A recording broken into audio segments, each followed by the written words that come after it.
We're back. I think this is the first time that I have been live and then the live stream went out. So I'm going to wait a moment for everyone to come back into the room. I apologize for that. I've never had that happen. And it took me a while just to get back in because it was frozen and it was showing I was already live. So it wasn't allowing me to even go in that live. So I'm going to wait for everyone to get back into the room. Let me make sure that you can see and hear me. Let me know if you can see and hear me before we even get started. Don't be shy. If you're in the chat, I really need you to show up and be okay with being visible to let me know if you can see and hear me in this moment. Because I want to make sure that I am not on mute because I had to put it on mute because of the first situation. So let me know if you can see and hear me. Okay. Thank you, Miss Feel Good. Thank you so much. I appreciate that. So everybody can see and you can hear me. Welcome back. Okay. We're going to get back into what we're having a conversation about why receiving feels like debt in the body. Okay. Because receiving does not feel light in your body, it does not feel neutral, it does not feel like something that simply happens and passes through. For many women, receiving feels heavy. It feels tense. It feels like something that immediately creates pressure to respond, pressure to show appreciation, pressure to prove you deserve it, pressure to make sure no one regrets giving to you. And if you pay close attention, you will notice that this pressure starts before anyone asks you for anything. It starts the moment you receive. This is because your body does not experience receiving as a gift. It experiences it as the beginning of a transaction, not a spoken one, an internal one. Your nervous system learned early that receiving was never just receiving, it was the start of an unspoken agreement. Someone gave you something you felt like you owed. Maybe not right away, maybe not clearly, but eventually. And the cost was never just money. The cost was access, availability, compliance, emotional labor, silence, gratitude, being easy, being agreeable, being low maintenance, being good. So your body learned something very practical. The safest way to avoid debt is to never let it accumulate. This is where anticipating everyone needs come in because the receiving injury doesn't look is actually beyond just a mere gift. Many women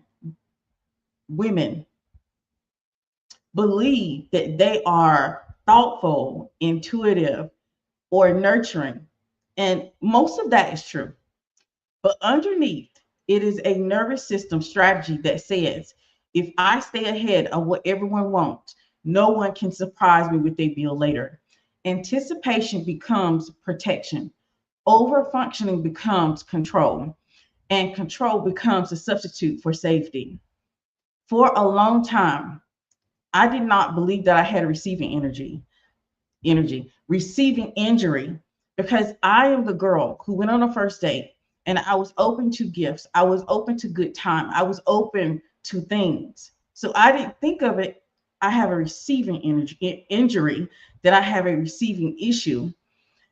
I didn't realize that I had one until I started looking at the problem with receiving. And I thought that I was being considerate. I thought I was being emotionally intelligent. I thought I was the kind of woman who could read the room, stay ahead of things, and handle life without needing much from anyone. I told myself that anticipating people's needs was maturity, that it was leadership, that it was strength.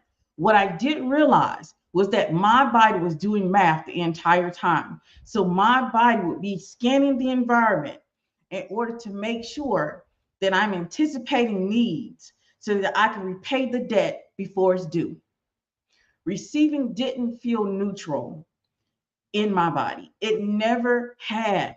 When something came to me, maybe support, money, help, attention, my body didn't relax. It tightened, it prepared. It immediately started calculating how to make sure no one regretted giving to me.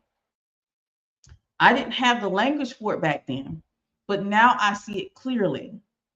And I think I've used this in order to be a great coach. Being able to read people, read their energies, read their needs, read and anticipate them is great when you're coaching, but it's horrible when you're receiving, when you're on the other end of receiving. Because all you do is when you have this particular receiving injury, you anticipate the things that you're going to receive and you make sure you pay it out in different ways. You pay it out in affection, time, energy, in order to make sure that the bill isn't due. And my body was already planning how to pay it back. No one taught me this consciously. It was trained into me slowly. Receiving was never just receiving. It was always followed by something: expectation, obligation, tone, a shift in power. Help was never clean. Love was never free. Support always came with an invisible hook. So my nervous system learned something very practical. If you stay ahead of people's needs, you don't get the surprise later. Anticipation became my safety system. I didn't wait for people to ask. I offered, I handled, I adjusted, I smoothed things over before tension could form. I read moods, I read energy, I read silence. I paid attention to what people might want before they knew how to say it. And every time I did that, my body felt temporary relief. No one could say I owed them anything. No one could accuse me of taking too much. No one could come back later with the bill. But the cost was constant effort. I wasn't generous, I was prepaying. This is the part that took me years to admit. I wasn't anticipating people's needs because I loved doing it. I was doing it because my body believed that if someone had to ask me for something, I already failed. Asking meant disappointment. Asking meant tension. Asking meant debt. So I paid it early with energy, with effort, with emotional labor, with self erasure. And because I paid it early, receiving felt dangerous. If someone gave to me without me earning it first, my body didn't know what to do. There was no chance to manage expectations, no chance to stay ahead, no chance to control the terms. Receiving without effort felt like exposure. It felt like I was like letting something hold leverage over me, letting someone hold leverage over me. So even when people were generous, even when nothing was asked of me, my body still acted like a bill had just been created. I would become overly nice, overly available, overly thoughtful.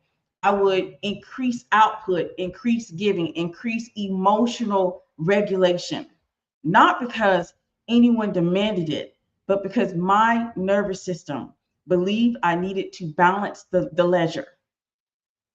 That's when I realized something that changed everything. I was not receiving, I was borrowing. And borrowing always comes with anxiety. The moment this really clicked for me wasn't during a breakdown, it was during something calm, something offered, when someone offered support, clean support, no strings, no pressure. Instead of feeling grateful, my body reacted like it was under threat. My chest tightened, my mind started to race. I started planning how to make sure they didn't expect anything later. That's when I saw it clearly. My body didn't believe receiving was safe. It believed receiving created obligation. And as long as that belief lived in my nervous system, I would never be free. No matter how independent I looked, independence had felt calm to me for years, not because it was easy, but because it was predictable. When I did everything myself, there were no invisible invoices, no one watching, no one tracking, no one waiting. Independence felt like control, receiving felt like risk. So I chose effort over ease. I chose anticipation over rest. And that's what a lot of us are doing currently. We don't even realize that this is a receiving energy injury. I don't know why I keep wanting to say receiving energy. It's a receiving injury because what we're doing, we're scanning the environment and trying to anticipate everyone's needs in order to make sure the bill never becomes due, because we're not safe with receiving. Somewhere along the line, we were conditioned in our nervous system, in our bodies, that receiving was unsafe. So we try to overgive, meet all emotional needs, be loyal, do all these things in order to prepay for the receiving that we are given. And this is something I really had to sit with, because I always thought of this as somewhat of a gift, and not realizing that it was just because of my body didn't feel safe in receiving. So I try to make sure that I'm not leaving an invisible invoice, that I don't have debt due, that no one can say that, oh, she owes something, because I'm covering all the bases. I'm making sure it's all done before you can even realize that you even need it done. And some of us have a receiving injury in different ways. Some of us are still romanticizing that one moment with a man, and that one moment when he gave us affection when we pretty much needed it, and we're prepaying with loyalty. So this is when you start to, a lot of us are questioning, why is she with that guy? Why is she in this relationship? We don't understand. A lot of us, and men, I ain't gonna say men understand this, because a lot of us don't understand this whole framework, what's going on behind closed doors, what's going on in underneath all of these things, is that when you have a receiving injury, it comes out in different ways. So yes, you had that one moment with him. It was so special and he was there for you. But instead of you taking that as your due and just sitting and remaining within it, you decided, I have to prepay him with loyalty. So you super loyal, even though that one moment was 10 years ago. That one moment was 20 years ago. You can't even really think, or you don't even really have all the details of that one moment when you were given affection from that person. And so we tend to do this not with just a mere gift. This is beyond a gift. You can have a receiving injury and still receive gifts from people. You can still have a receiving injury and it come out in different ways. And I think that's what I wanted to do with this video, is to show the range and the different examples of having a receiving injury and how it can show up, and the things that's required so that you can start to learn how to remain and practice remaining when the pressure is on.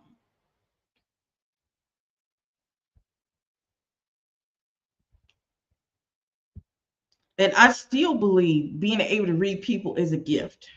But I also understand that I don't have to pay the debt that receiving gives me. I don't have to prepay or anticipate or do things or overgive in order to receive from others anymore. But it took me around really some time to kind of pinpoint this, because I had the signs. Because one of the signs that you're doing this is that your body is tired. You're extremely exhausted. And it's not because you're not sleeping enough. It's not because you don't get enough rest. It's not because you're overworking yourself. Your body is extremely exhausting, because imagine if your body is constantly scanning the environment, scanning your relationships, scanning your connections, scanning at work in order to make sure that you owe no one anything. You don't want to owe anyone anything. So if they is giving something to you out of the goodness of their heart, because they want to, because they have to, you don't want to owe. So you cut them off, or you try to top the gift that they are giving, or you try to do more than they're doing. and you over anticipate, which leads to being not getting the rest that the body deserves. So I chose anticipation. That was my safety net. I chose anticipation over rest. I chose struggle over support. And I told myself it was strength. What I didn't see was that my body was exhausted from constantly paying bills that were never issued. This pattern showed up everywhere. If money came in easily, I'll find a reason to justify it. If support showed up, I increased output. If life got calm, I interfere because ease felt suspicious. Stillness felt unsafe. When nothing was being asked of me, my body assumed something was coming. So I stayed busy. I stayed useful. I stayed ahead. This is why receiving feels like debt for so many women. Not because anyone is actually keeping score, but because the body has been trained to believe that support always costs something later.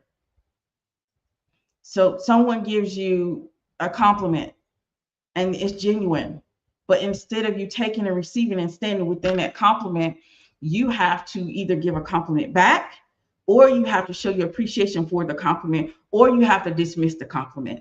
Just receiving a compliment can be a thing that indicates a receiving injury when you're not able just to sit it and to accept it. And here's the part most people miss. You can't think your way out of this. I tried. Okay. You all know how much I tried to course correct, to pivot, to think my way out of this. Because I am really big on mindset. I have so much work dedicated to mindset that I did not want to accept for a while that this could not be changed through mindset. I attempted so many times, and I would still utilize my pattern as an extra strategy when the pressure was on. When I was receiving something, instead of sitting and remaining in it, I'm one of those ones, I don't like a bill. I don't like to feel like I owe someone. So instead of ever getting the bill, ever getting that invisible invoice, I just anticipate it and I cut you off before you do it. You're pretty, I'm gonna cut you off before you do it and say thank you and move along instead of sitting in it and remaining in it and practicing receiving. You give me affection, I am going to top you in affection. I'm going to do more than you can do in affection because I don't want to owe anyone anything. That is the safety net that I chose. That is the conditioning that I had. And I understood it intellectually long before my body changed. I could explain it, teach it, name it, but my nervous system did not care. The body does not respond to insight. It responds to experience. And that is the reason why I have a framework, the inner throne, not as motivation, not as advice, but as a way to train the body to remain after receiving so it stops paying early. That's when I had to learn something entirely different. I had to learn how to remain. Remaining was the hardest thing I've ever trained in. And I've trained in so many different things. I've trained how to, I've trained in mindset. I've trained in so many different things I've had to, change within my own life and my own behaviors, my own beliefs. And I'm going to tell you, this was the hardest thing I felt like I've ever done in my life because you've heard me on these live streams talk about how much I value being able to read other people. But I didn't realize the reason why I value it because it is a conditioning. At one point in life, that conditioning kept me safe. Just think about being a young woman in a household that's dysfunctional. If you're able to read other people's energies and moods and actions, it keeps you safe. But when you're anticipating that, because every time you receive something, you're anticipating and you're cutting them off at the knees before they can even do for you. You don't even get to remain in it. You don't even get to sit in it. You don't get to be able to enjoy and get receiving anything. Instead of receiving becomes a debt. Receiving becomes tense. Receiving becomes it becomes something negative versus what it is really something very positive. It's an opportunity to receive for someone and sit in it and be enjoy in receiving. But because of the conditioning that I had with it, I couldn't enjoy receiving. And I didn't think that I had any issues, because when you come on social media, receiving is actually reduced to just getting gifts. And they don't talk about all the other ways that receiving injuries come into play when you're still having issues within the heart gate and receiving.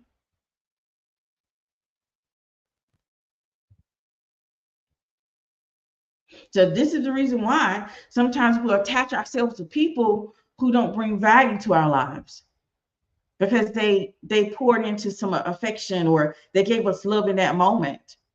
And instead of us, being enjoyed in that moment and receiving that affection, receiving that love, we prepay it with loyalty, or we prepay it with affection or time or energy, when we should just let it be able to sit and remain in receiving and enjoy the receiving brings. Because remaining means not jumping in to manage things. Remaining means not increasing output after receiving. Remaining means not paying early. Remaining means letting support land and not doing anything to balance it. And in the beginning, my body hated it at first. Remaining felt irresponsible. Remaining felt unsafe. It felt dangerous. It felt lazy. Every part of me going through this process, my nervous system screamed that I was going to owe someone something later, and that I was being reckless, that I was taking too much. But I stayed. I stayed seated in the moments where I used to move. I stayed quiet where I used to explain. I stayed still where I used to overgive. And slowly, slowly, my body learned something new. Nothing bad happened. No one came to collect. No one changed. No one withdrew. No invoice arrived. That's when the training actually began. Receiving became something my body could tolerate, not because I convinced it, but because I proved it over and over in small moments, in contained ways, not during high stakes situations, but during calm ones. That's how nervous systems learn, through repetition, not revelation. And this is why most women never change this pattern. They only try to receive when the stakes are high. Big money, big love, big opportunities. Then they wonder why their bodies panic. You don't train during the emergency, you train when it's safe. Remaining is the training. Remaining teaches the body that receiving does not equal loss, that support does not equal obligation, that ease does not mean danger. Until the body learns that, women will keep calling exhaustion empowerment and independence freedom. Here is the ruthless truth. If receiving still feels like debt in your body, you are not free. Freedom is not doing everything alone. Freedom is not anticipating everyone's needs. Freedom is not staying ahead of the ledger. Freedom is receiving without calculating repayment. That is not a belief. That is a trained capacity. I had to unlearn the reflex to pay early. I had to stop managing imaginary invoices. I had to teach my body that it could stay, remain, and not be punished for it. And once that learning happened, receiving stopped feeling dangerous. Not overnight, not magically, but steadily. And for the first time, my body stopped doing the math in moments that were meant to feel like rest. So I know I've said a lot, so I'm going to go ahead and, jump into the comment section. Okay. I'll jump into the comment section and leave that open. But I think it's so important that we have the conversation that receiving is actually more than you being able to accept gifts, being able to be provided for, because we don't see these small moments where we are stopping receiving, where we're anticipating receiving. So we cut them off at the knees and try to make sure that we don't owe them anything. So we try to do more than they are doing. Or in those moments when we receive affection and love, and instead of being able to enjoy it and just receive that from a person, we prepay it with something else. We prepay it by being more loyal. Do y'all realize that that's the reason why a lot of people are together? They're not together because of the fact that they're in love. I'm not, in my experience, in a decade of coaching and mentoring women, some of these relationships are only together because that one moment that person was there and they gave you what you needed. But instead of you enjoying the moment, since you have a receiving injury, you try to repay it with loyalty by staying there, or being silent when you need to speak up, or being grateful when it's not the time or the moment for that.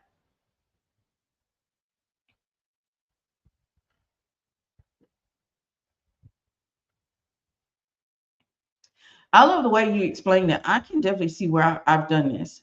Yes, I can see where I've done it, because I think, like I said, we have reduced receiving to like getting a gift. And a lot of us can be okay with getting a gift. And maybe some of us are not. Some of us still have receiving injury. If someone gives us a gift, we don't feel, great about that. And we want to reject the gift, or we want to do more to top the gift. But receiving injuries can come in so many different ways, and they play out in our lives in so many different moments. And mine just personally was just anticipating needs. I'm very good at it. Most people will tell you, if they know me in person, that I'm good at anticipating that person needs, whether it is emotional or physical, and giving them what they need. But when I am doing that, I'm not getting what I need, because I am stuck in the moment of trying to make sure I don't owe them something. I am too busy focused on making sure I don't owe them anything, that I wasn't able to receive properly. I wasn't able to stand in the joy of receiving things. And when I tell you, it was like the hardest thing to uh, learn how to remain in, without having to give back, or to do more, or to top whatever they're doing. And so now I'm bringing these conversations to the community, because I know that if I experienced it, or if I've went through these things, there's some other women that can relate also. There's some other women that can relate. They probably got a friendship where y'all met because y'all were in proximity, and the good moments have been passed, and you're still holding on to the memory of those good moments, and you're prepaying with loyalty, even though you're not receiving any of that back anymore. But instead of being in the moment, just one of the things I learned in this process, just being able to be in the moment, and remain in the moment when you are receiving something, and being enjoyed in it, helps you to remain in practice and stay in it. So you don't, log off into your patterns that you have when these things come about.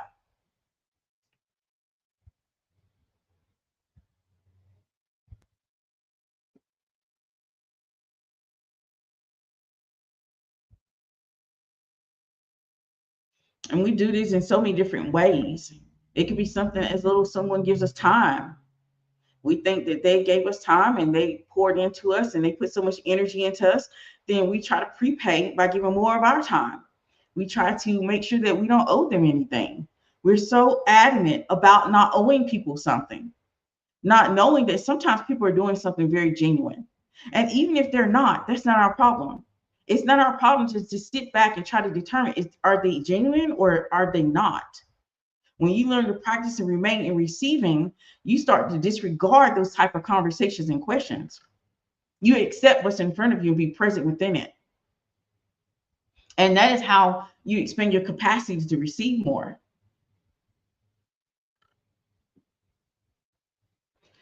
How do you recommend we go about sitting and receiving?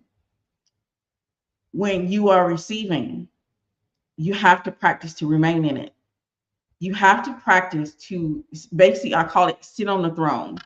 You have to practice remaining on your throne instead of getting off of it to try to top them or do more for them or to outdo their receiving. Because if you know, notice something about women, women have no problem with overgiving. Have no problem at all with overgiving. It's the receiving issue. Because receiving is absolutely a reflection of giving control to another person. That's the reason why you're waiting for the other shoe to drop. That's the reason why you're waiting for the invoice, the invisible invoice that is something is going to be required. There's going to be something required of you because you received something from them. But when you give, that puts control back in your hands.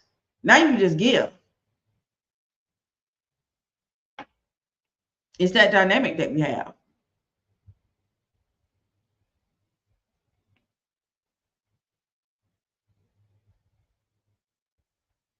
Now, me personally, when it came down to my entire process, because you all know I create for myself first, which is probably, I would say it could be a great plan or not a great plan. But one of the things is that I had to have structure. I'm not gonna lie. When I was studying this in my own body, I realized insight wasn't enough. I needed structure. That is where I created the framework, the inner throne, the framework for training capacity, not chasing breakthroughs. But you don't really need this framework if you're just willing to remain when the opportunity comes for you to receive. And the more you remain, the more you expand your capacity for receiving. But I personally, I need a structure, so I created it. I created a container for it.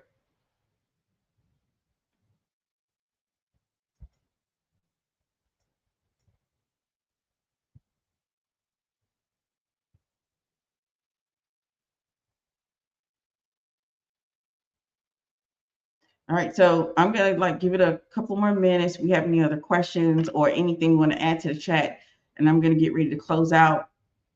But I wanted to talk about it because I didn't see a lot of conversations being had about anticipating to the point you're making sure that you don't owe anyone anything. So you can't really sit in and remain in receiving.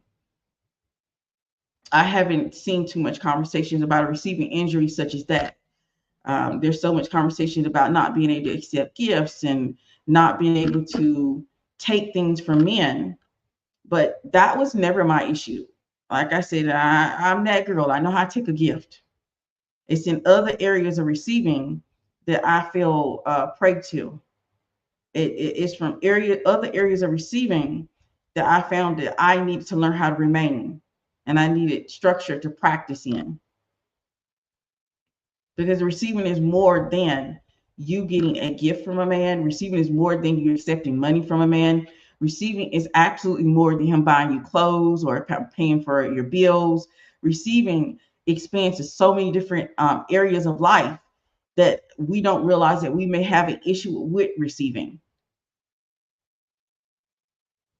You're welcome. All right, so I don't see any other questions in the chat. I'm going to go ahead and close out. I appreciate you ladies for being here all the way to the end. Thank you, Petals Wives, for your support, and I'll see you all on the next one. Bye.